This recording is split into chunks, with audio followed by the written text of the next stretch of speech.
Morning everyone.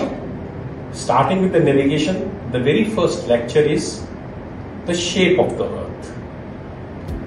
Why do we need to study the shape of the earth?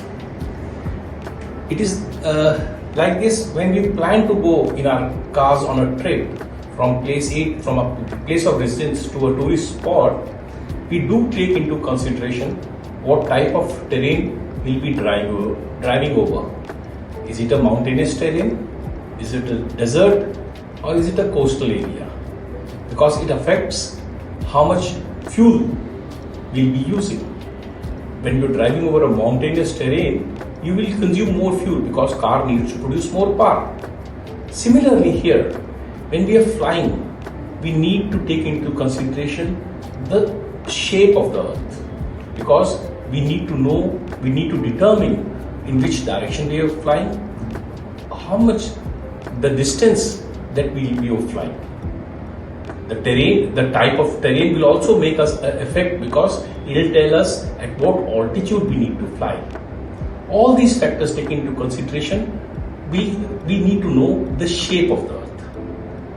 Earlier, about 400 years ago, Romans used to say earth is a flat surface. People agreed to it.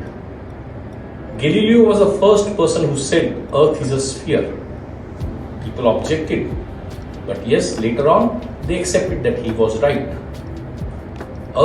Is Earth a perfect sphere? No. Earth is not a perfect sphere. Then how do we describe the shape of the Earth? Earth, in geometry, each figure, each diagram that you draw has a name.